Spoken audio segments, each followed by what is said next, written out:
I think before we begin this seminar, I'd like to get our thank yous underway so we see where the strength of what we've done has come from. I'd like to thank both the coordinator of it and the man on the machine on the left. And I think you've done a wonderful job, Howard. We feel the enthusiasm and the love, and we're very grateful to it.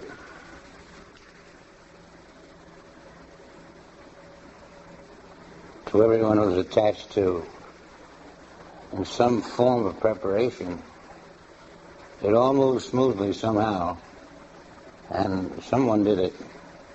Someone got behind it. And to all these invisible hands who have done things, I think gratitude is not only felt, but it is felt by us, but also by the one who has done it, that they feel our gratitude. I think all of us here are very grateful, too, that we have been able to give attention to one thing, and that's the message. Everyone else is kept in the background,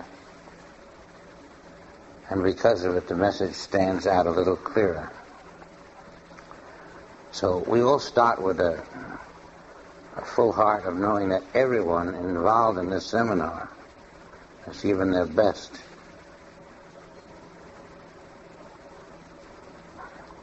And the students have brought something very special. You know, the message, it's always wondered about the message. It doesn't always come from one single source. The capacity of the student to accept the message is felt before the message is delivered. And the capacity of the student has a lot to do with what comes into the class. If you didn't have the capacity to receive, there would be no impetus on this end to give it. So we're working together, and I think the results have shown that.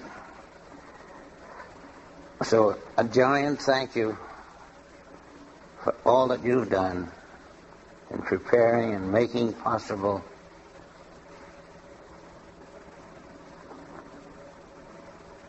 the spiritual message we received. A lot goes even deeper than the message. It's what the message does to you. Your feeling for the message, of the message, and how you respond. And that response is already on the way. We feel it.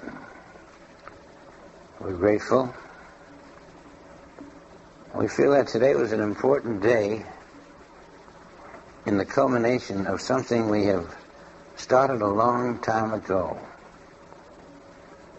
It's definitely brought us to another feeling of what the Spirit says to us. And I think this will continue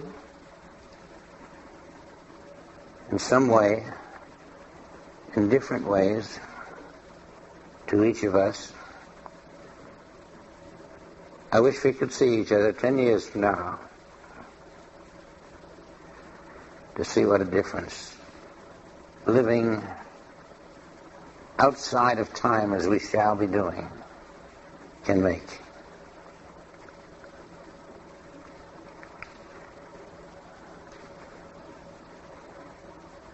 Some time ago, not far, there was a you, and it had a mortal name. It had a mortal body. It mingled with other mortals. And then a you began to develop, which stepped away from this you, this mortal image, and somehow, without eyes, you were heading for something called immortality. Away from it all. And yet it surrounded you, And as you walked into immortality, there were two of you. There was the mortal you and the immortal you, almost side by side, one dwarfed the other. History was being made, stepping out of reality, into reality from illusion, into a touch of the spirit from the material world, finding self. I think we may have started on a degree of that and feel that we're moving correctly. I don't feel anything in the spiritual atmosphere which says we are making serious errors. We seem to be moving in a direction that has health in it, that has vision, that has purpose. And I think many of us can feel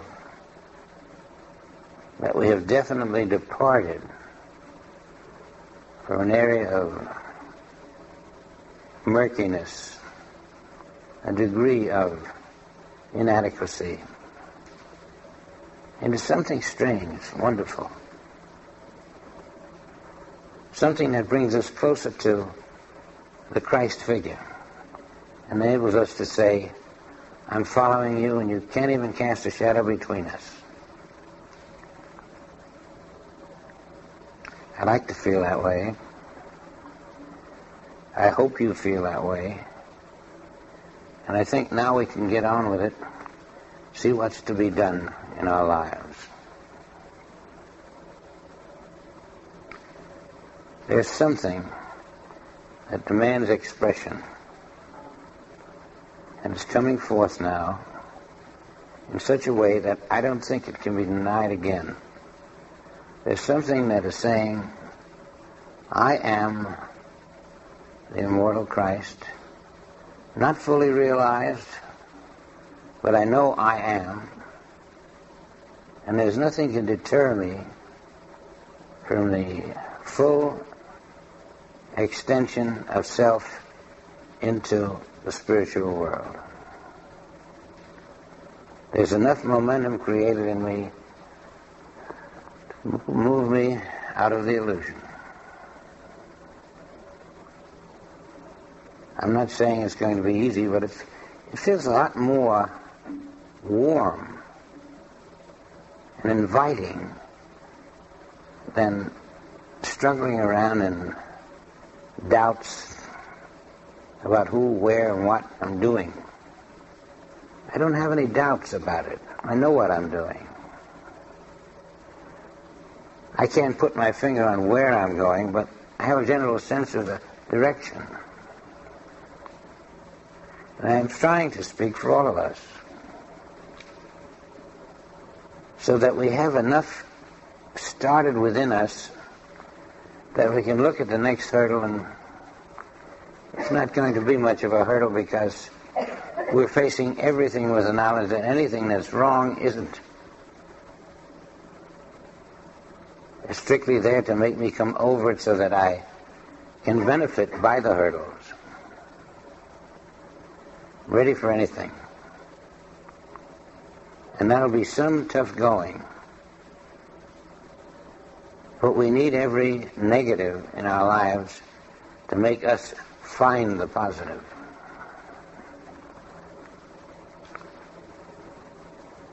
So now Christ's message is blossoming.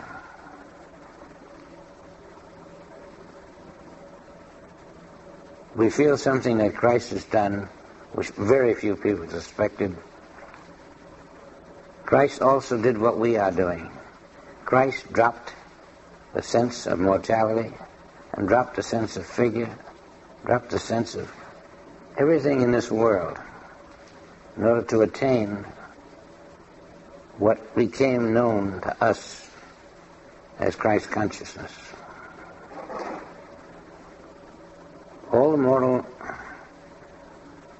roots that had been engendered by living in this world were wiped out.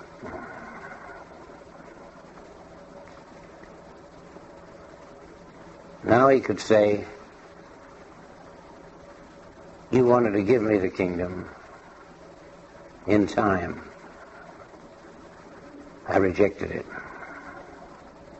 Instead, I have found the kingdom outside of time, where all is the divine will and expression.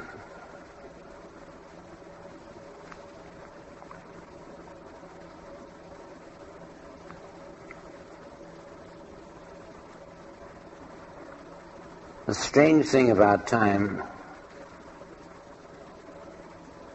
is that it surrounds you. It surrounds you because you are an everywhere self, and you're living in the finitude of life. When you step up to the infinity and find your everywhereness,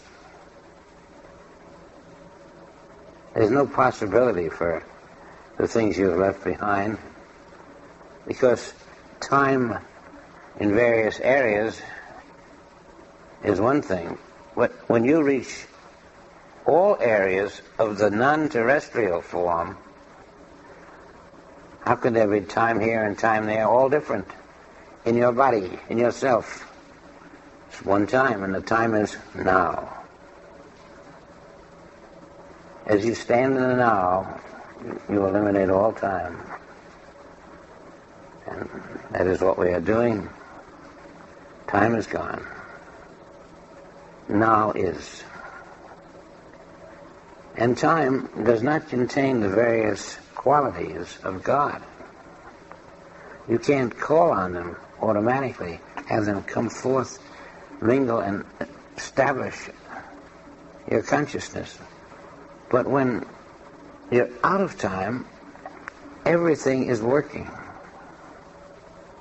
Everything you are synchromeshes. In time, it all jumbles, lacks coherence, lacks force, it lacks one direction. Let's see what it is now to overcome the illusion of time a little more.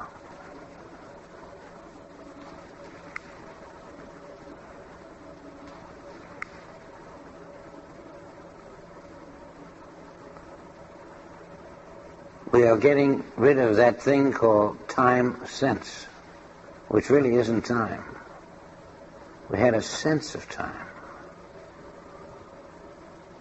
And now we are pure.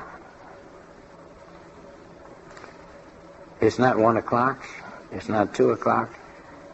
It's going to be the same time, which is no time.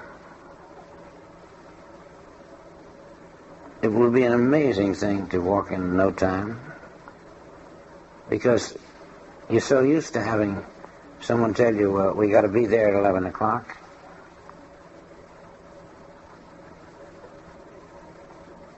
And that, in turn, has an effect on everything you do. But in no time, you're going to find there aren't seasons. A flower doesn't bloom at a certain time of year.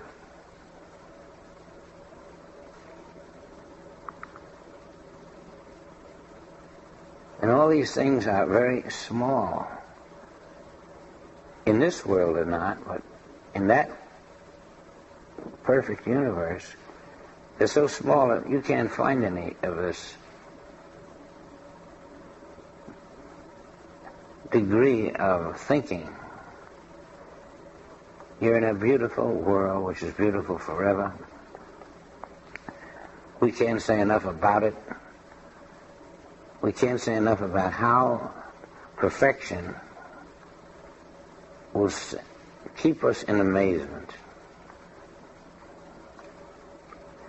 But it's going to be a long time before the world is into the one Christ, and there'll be a seeming appearance of many Christs, all Christ, all perfect, all exhibiting perfection in every possible way.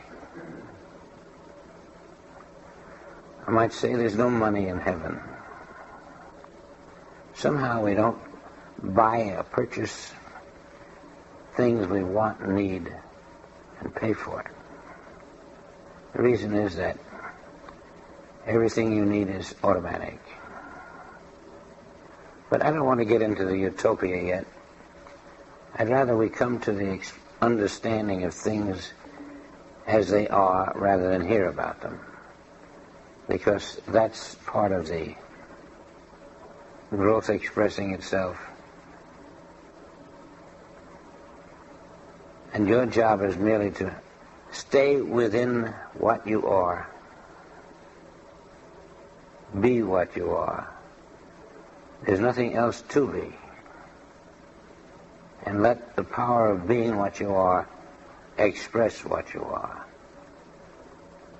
Keeping all human hands off, knowing from now on becoming spiritual every day. And there's nothing for me to add to it. It is the perfect kingdom. And it's perfect because I am in it. And he is in it. We are all perfect. I hope we're not bored with our perfection. We want to meditate now to say to the Father, we have tried and are trying to maintain, to attain every precept that you gave us.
Perhaps in the recent months or earlier, you made a startling discovery. When something went wrong, you worked a long time, you thought a long time, you investigated it. You may have discovered that at the base of your problem was the fact that you were dividing your life between spirit and matter. You knew you were supposed to be spirit, and you knew you were not matter, but still the old wheels were turning on the material. Things you were doing were in the material world. And when the problem finally hit you, it was too late for you to sit back and say, now, what is the basis of this? You're reacting to a material problem.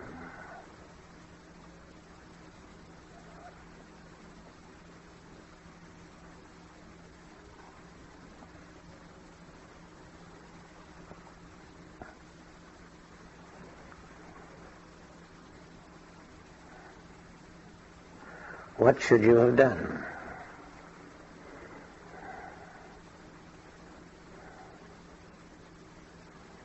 How does one treat a material problem when one doesn't exist?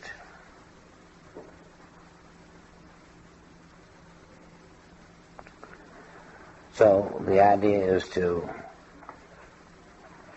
find what it is and step out of it. And even though it keeps attacking you and you can't get rid of it, it's only attacking the material sense of you. And you finally find that the problem exists only because it has matter to attack.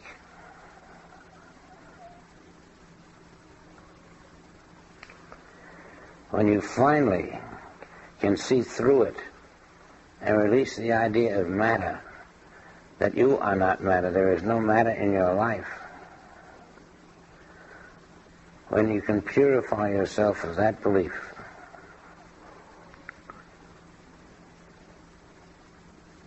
and even then invite the so-called devil to attack, there's nothing in you to attack. You can't attack a spiritual being. You can only attack matter.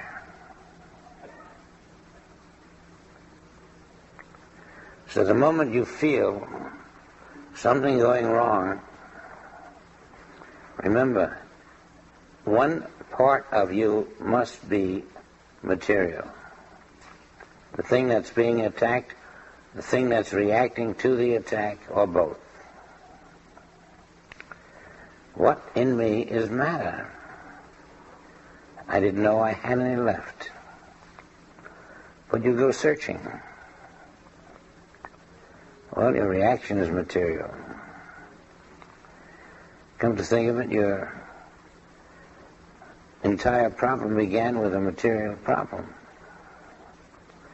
And one by one you face the fact that you're still a mortal living in a material world, and that's the reason you've got problems. This will go on and on until you finally are able, through habit of getting into a material consciousness, and then through effort, to slowly dislodge yourself, to rise above it, and to finally be true to your identity. How can I, the Spirit of God, have a material problem? It's simple when you finally reach the conclusion, but until you do, you bear all the marks of a great war.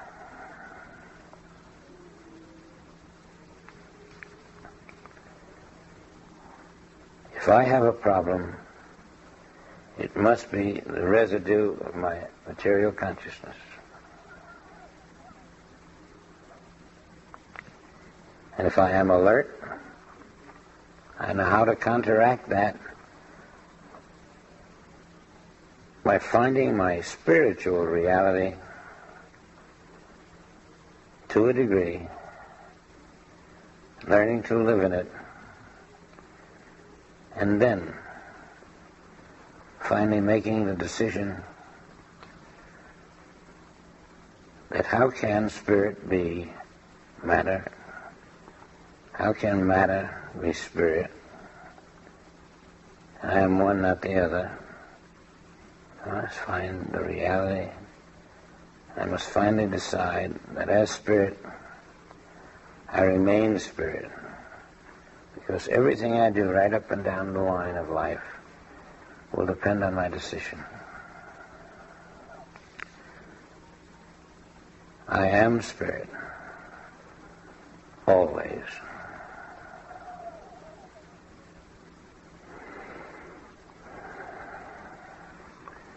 In the final analysis, smooth living, fruitful living, the attainment of a consciousness that is unruffled by storm, can only happen when you work at it on a daily basis. I would say on an interrupted basis, if you could.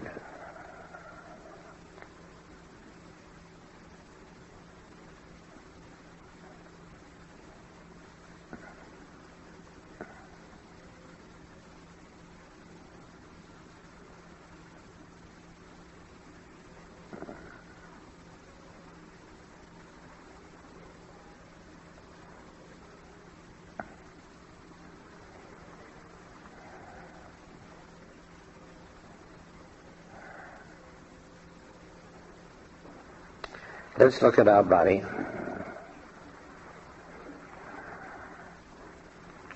Let's transform our body. We have two bodies, one matter and one spirit. The material body is only a mental illusion. The spirit body is the only body. How do we keep out of the mental illusion?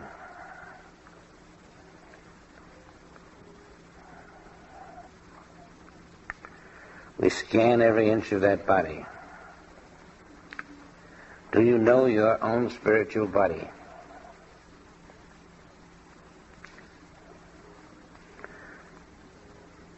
You can't see it.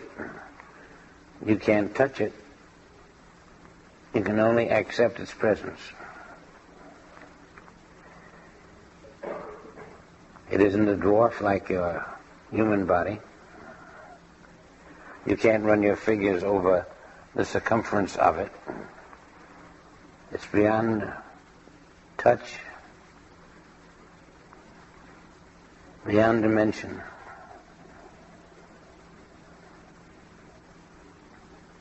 You've been getting a little pint of air through a lung.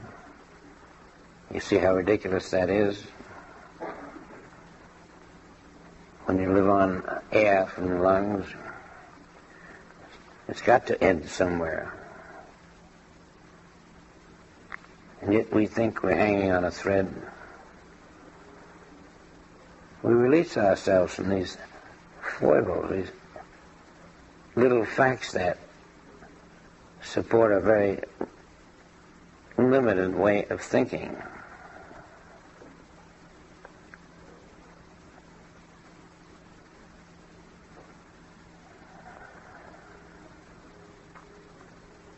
Wherever we see limitation, we know that's not of God.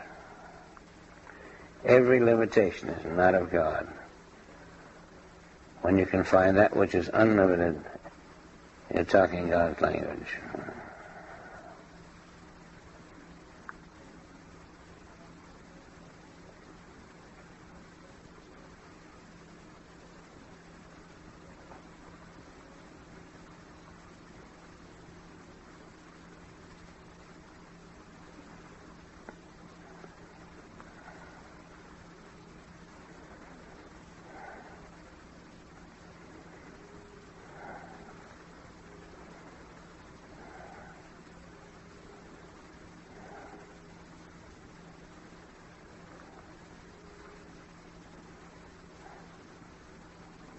How would you move into your business world with a spiritual consciousness that cleanses everything, sees what it sees, accepts it as what it is, and then goes beyond and lives at a higher dimension than what it sees, and does it consciously?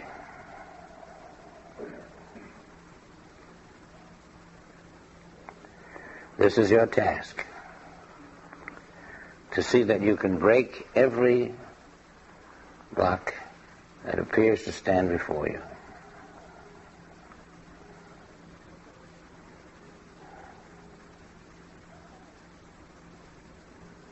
Even a housewife will discover that her duties are spiritual.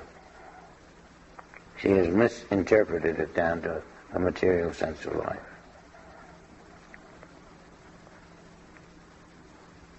When you go for a glass of water, there's no water trickling through the kingdom of God. It's a very desirable commodity down here. You've got to see that you've got a glass of light.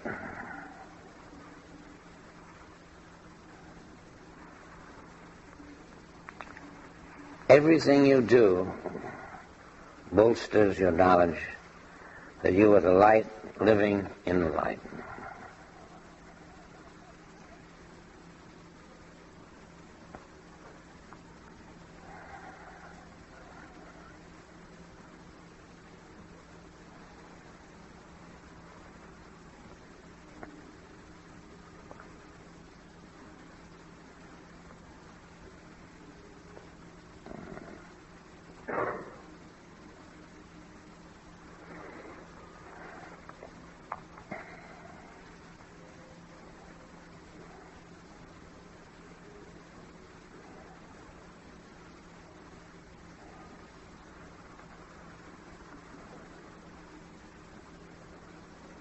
Slowly you allow yourself to feel that the world is transforming in front of you.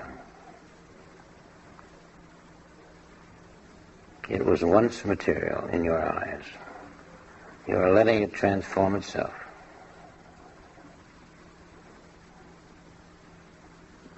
Now when you come across big things,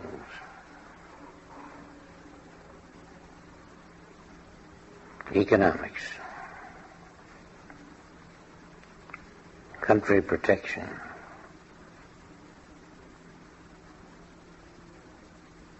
things that are more than you, things that involve many people, you see them for what they are.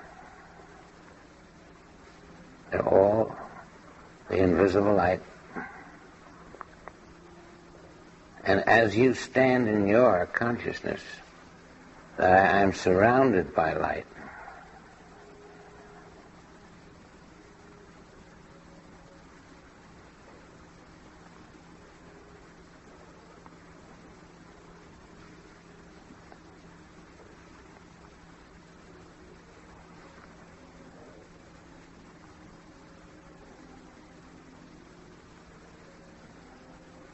you can feel within yourself something changing, something that seems to resemble a new consciousness, a new strength, a new level of yourself, something that's prepared to uplift everything around it.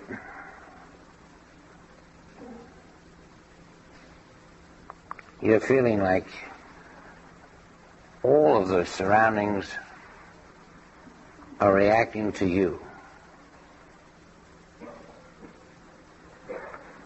You're a force in every inch of it. You feel your omnipresence.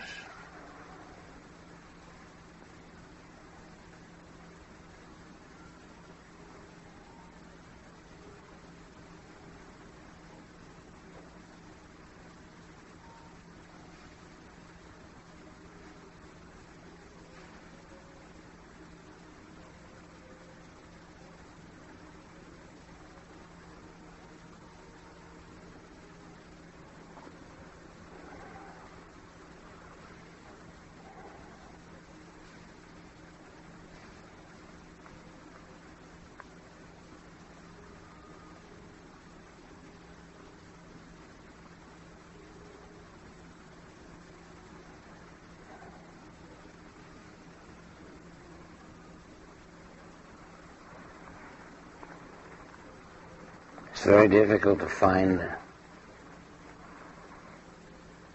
an answering spiritual message in your own family sometimes. There seems to be an inability to respond spiritually. And at times it's made you feel helpless.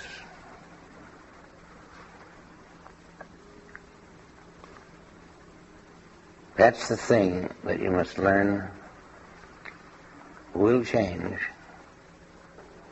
if you live with it knowingly, if you take it into the light. A husband, a wife, a daughter, a son, all may be quite good people in your eye, but somehow you can't awaken something in them that seems to indicate they have another level of life. And though they are there, their spirit isn't there.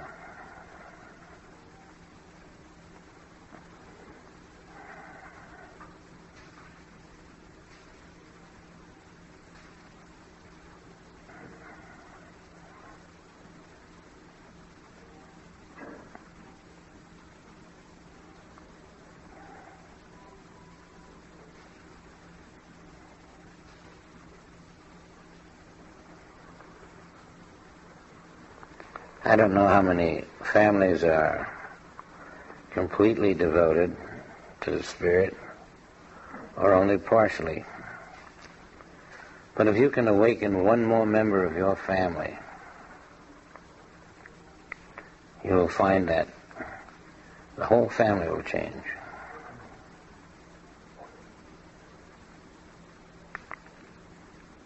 When a youngster in the family becomes illuminated, something about his indomitability, the way he carries himself, the way he looks at life, the way he smiles when other people are frowning, becomes a very infectious truth. It's very important for us to give much of our attention to the young folks among us, because they represent tomorrow on the earth. And tomorrow on the earth will have a realization of the light if you, instead of talking the light, see the light yourself, live in the light, and somehow those around you will feel and begin to cherish the difference.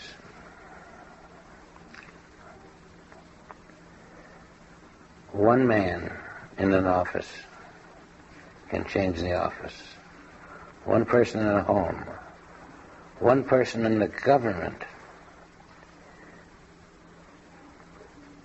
One is worth 100 in materiality. One feeling the light.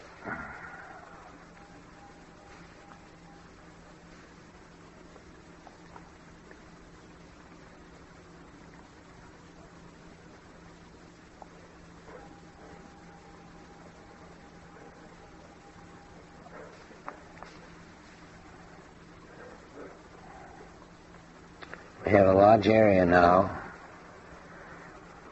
in every city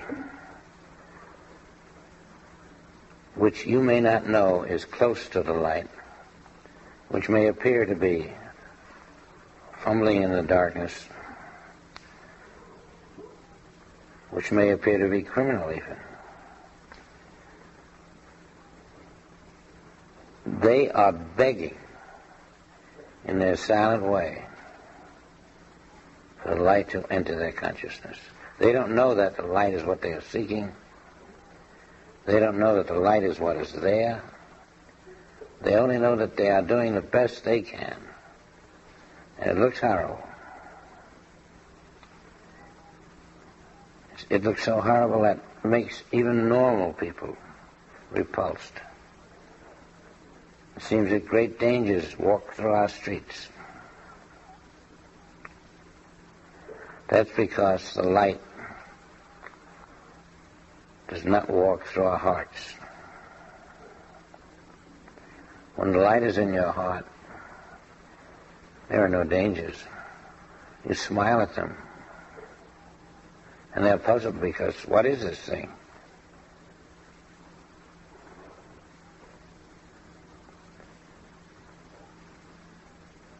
Somehow the bluff doesn't work anymore.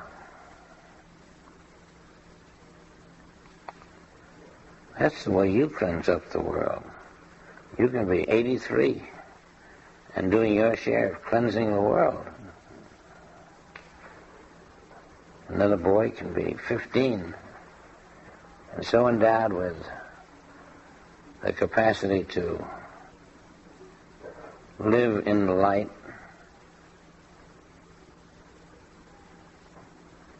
that his life can be a virtual Christ life. It is our function at all times to make the world different, to stand fast, with an understanding within, alive, that I am here to bring God's will into operation.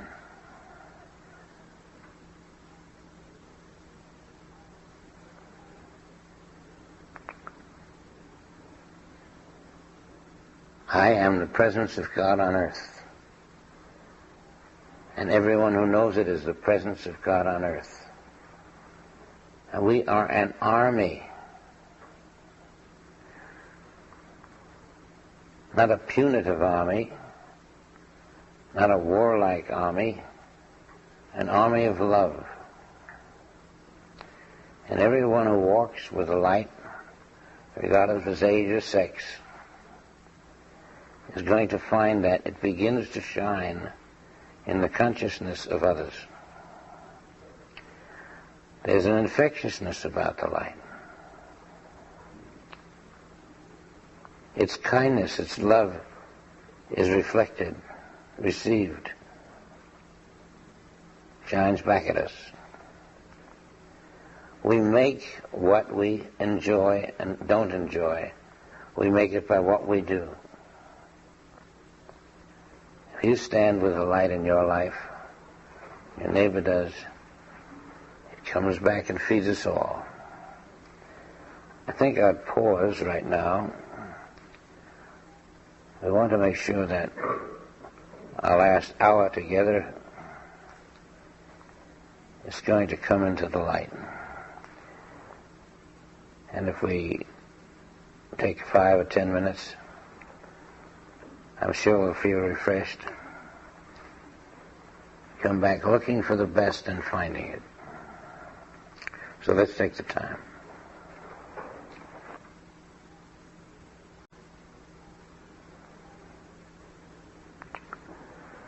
Before the feast of the Passover, when Jesus knew that his hour was come,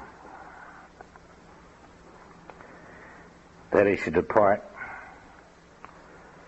out of this world unto the Father.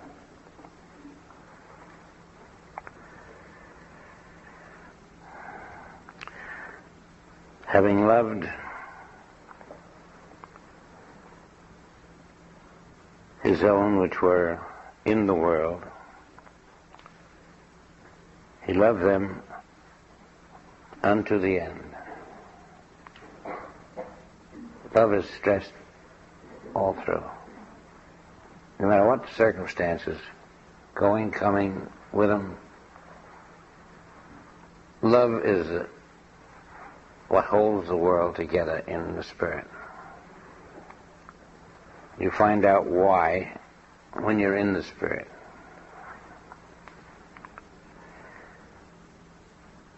And supper being ended,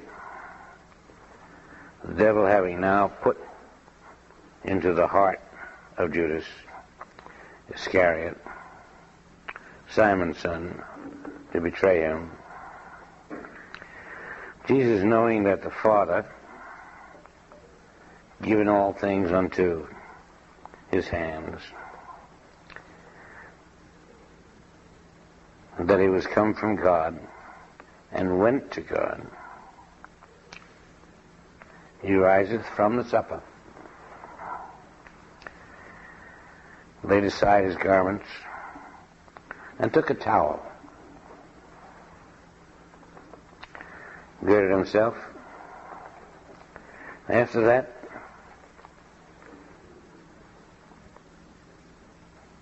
he poured water into a basin, began to wash the disciples' feet,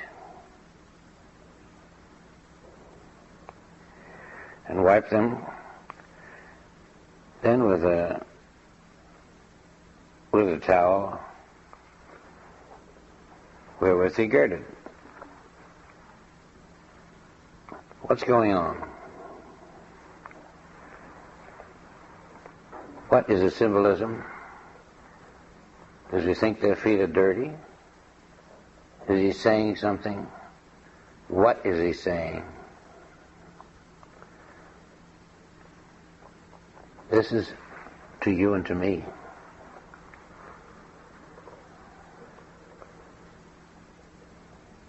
I'm sure he didn't have to wash their feet with a towel. I'm sure whatever he was doing to those disciples, he long had done.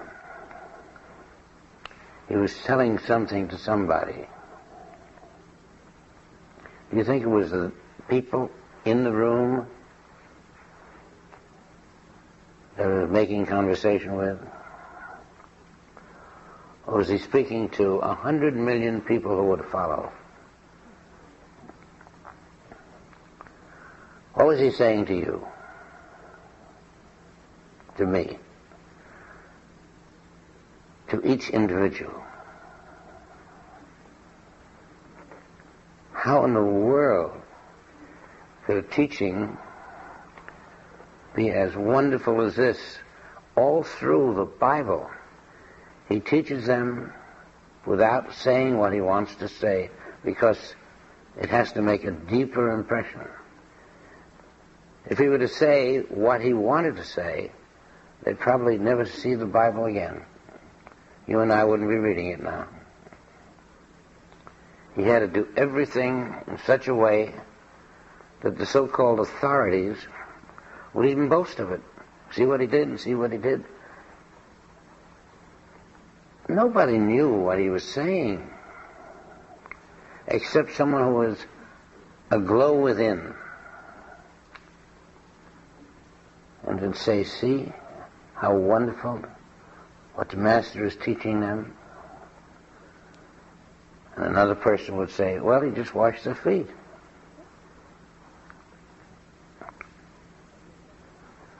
Now, every one of you must not only know what he was saying,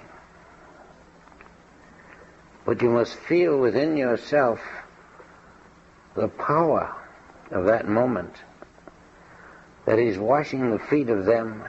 But that's an interior event. And just as if you were there now, as he washed the feet, he was doing what you know you must do. He's commanding you, teaching you, loving you.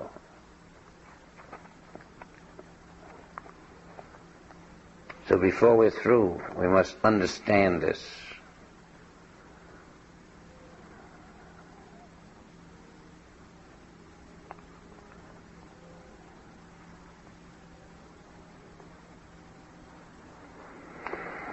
You dwell on it for a few minutes while I read some more, but you've got to know what happens when he washes your feet. That's Christ washing the feet. You are standing there and your shoes are off, and Christ is washing your feet. But is he washing your feet? Or is he telling you something?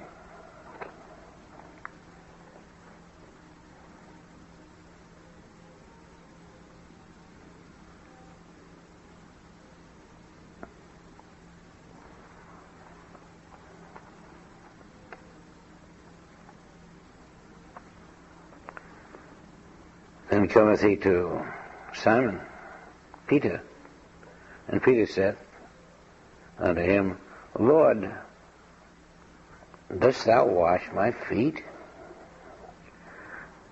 That's the man who later was called Saint Peter. He says here, Lord, dost thou wash my feet? Now what do you know that Peter didn't know?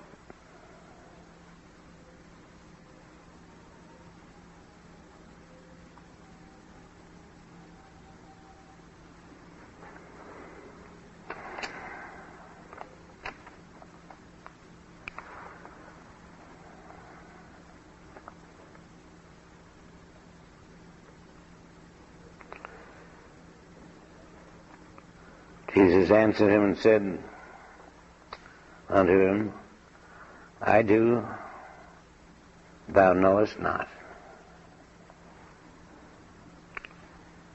Not now, but thou knowest hereafter. What did Peter learn hereafter about that event? What you are aware of now or about to learn.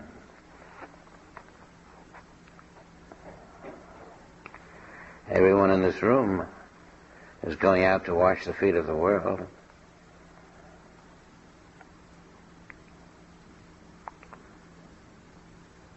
You must. You have no choice. You must do as Jesus did. He washed the feet of every disciple. We will wash the feet of every inhabitant of this world. We won't even ask them to take off their shoes.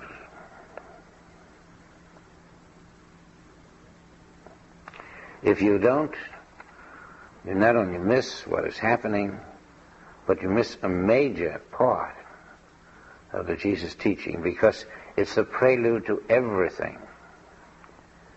Much happens after this.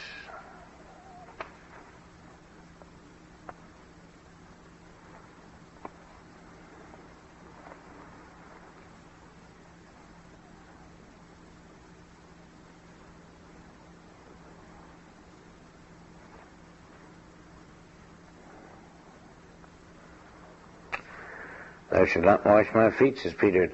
Jesus answered,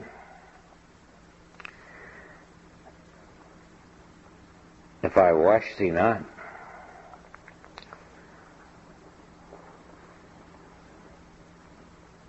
thou hast no part with me.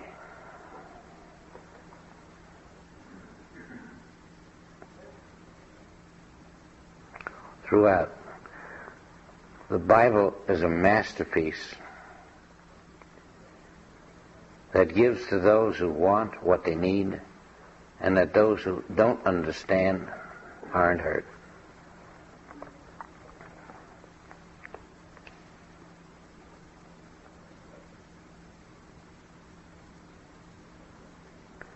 Simon Peter saith to him, Lord, not my feet only, but also my hands and my head. Jesus saith to him, he that is washed needeth not to wash all, to wash his feet,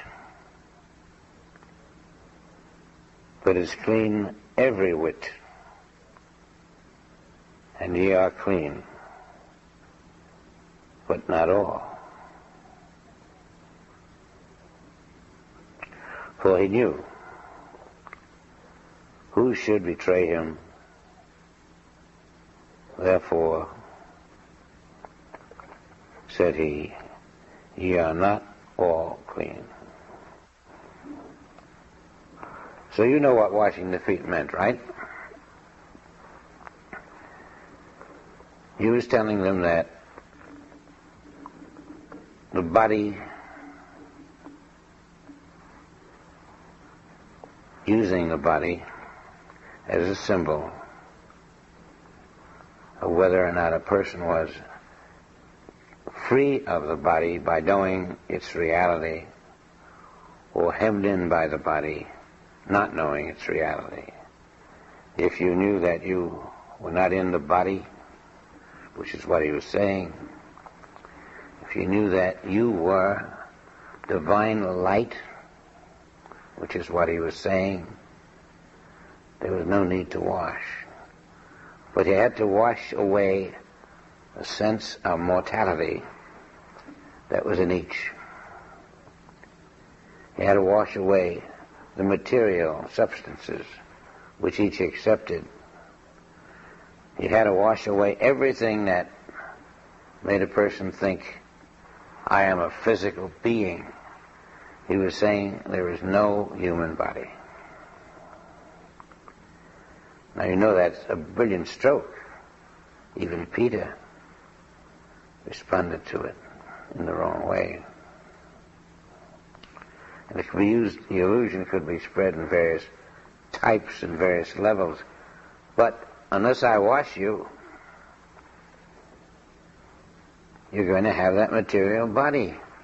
I'm not going to wash away the body. I'm telling you that you must.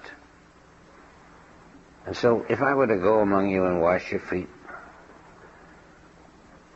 that would be the same thing, and I would be saying, this body is not your body. I wash away a little segment, but all of it, none of it, is your body. Your body is invisible light. Don't clothe yourself in a physical form and expect the world to reflect to you all that God is, all that God says you are. You are light, pure light, heavenly light, light that hasn't a flaw in it, not light that goes through the streets and robs and murders and kills, but light that shines always, light that loves its neighbor, light forever in every circumstance, light that only knows the truth of being, not the truth of matter. He was saying all this by washing their feet. But he was saying it to us. He didn't know us, but we were coming. He knew the world would come. He was telling the world to wash the feet of the world and look further than the matter. Look at the reality.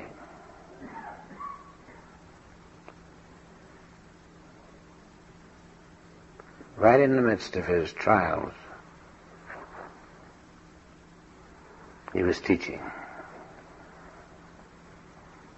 We have a function to ourselves. Between today and tomorrow, you've got to look at your body. You've got to meditate on your body. You've got to understand your body.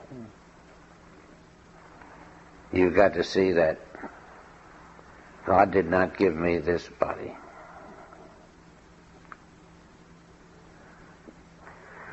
If he had, it would be forever. If he had, it would be perfect now.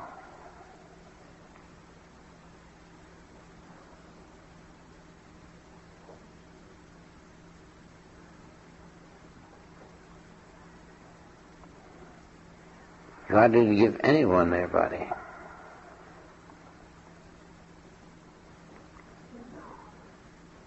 The body of Jesus Christ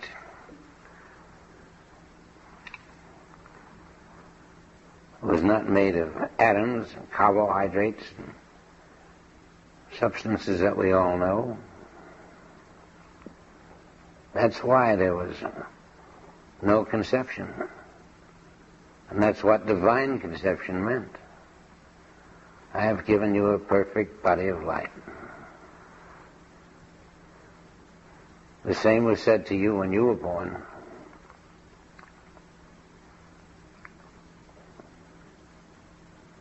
You didn't hear it.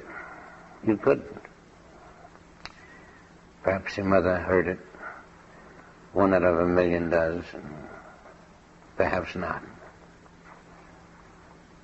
And so you started out with a feeling of a mother's love for her physical baby. And that physical baby had to learn in the process that I'm not a physical baby. I'm not what you see. I'm the light of God.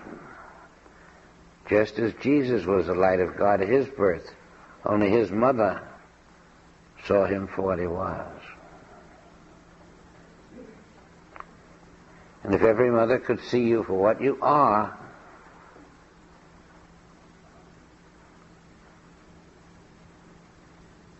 you would be an angel right now.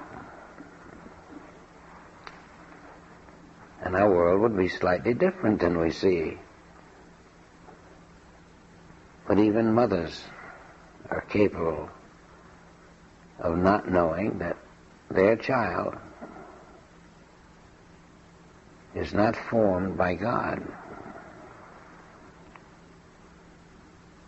It's a prelude to an act that someday will bring the presence of God into each life. Until that day, we have to take some measure of awareness into our daily life that this child is not what he appears to be.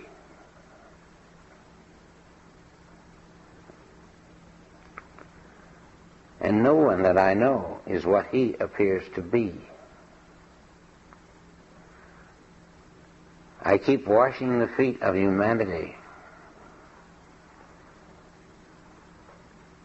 for that reason. The light must show. The light must be seen by my soul. The light must be seen by your soul. You look at everyone you know, and you say to yourself instinctively, this is the light of God.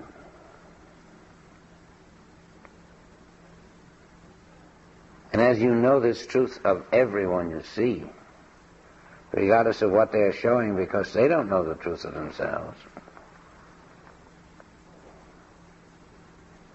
the Father who sees you knows that you are honoring the Son.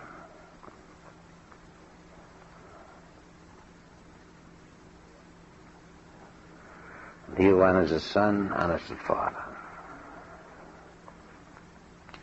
We all have within us the ability, the knowledge, the capacity to walk in the heavenly kingdom. At the instant we acknowledge that everyone in the world is covering up the light of God unknowingly. But we know that the light of God is here, invisibly, and flows without restriction through anyone who has the vision, the awareness of the presence. And it is our function to have that awareness.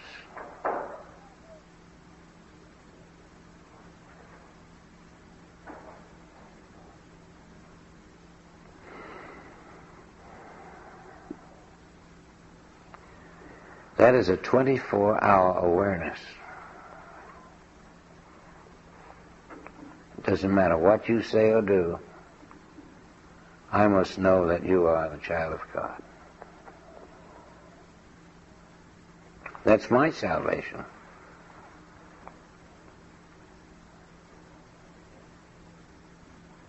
I must always bathe in the invisible light.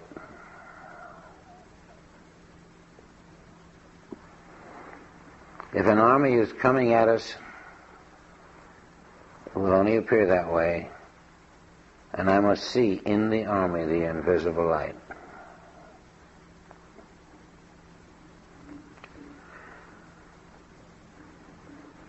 It's a hypothetical case. It may not happen, and you may not have to do that, but you will find that the invisible light will always embrace you when you do.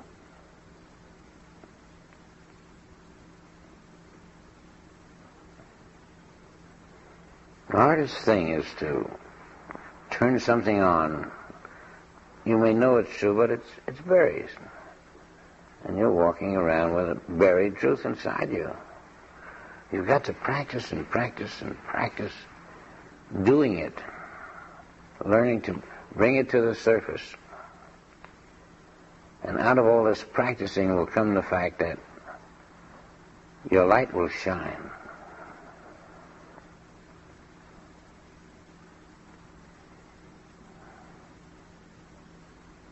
Many have moments of crying. Why? Because they know not the light.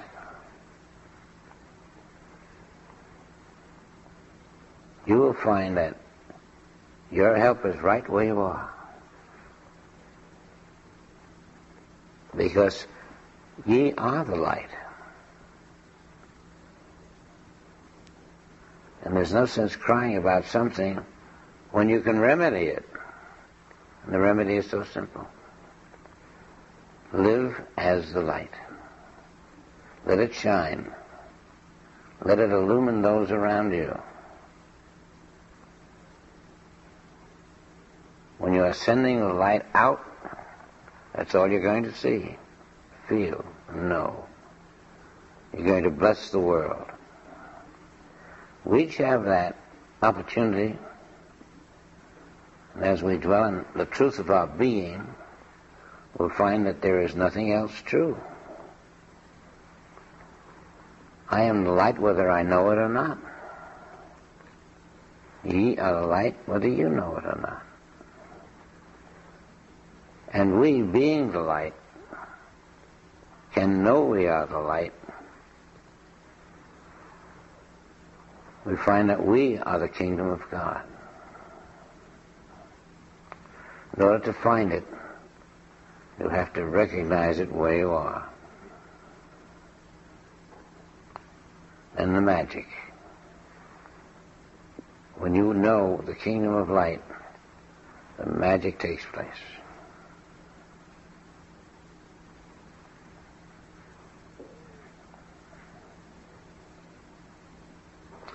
I even suspect that they don't have Bibles in the kingdom of light. Everyone is a walking Bible.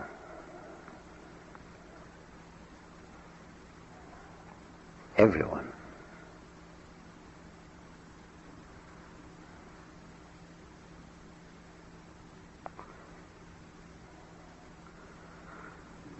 I don't know how light shakes hands, but I'd like to shake your hand before you go.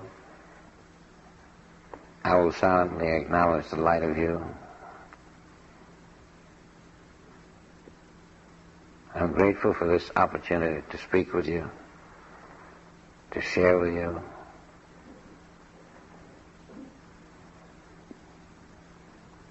I'd like to meet something of you in your reality.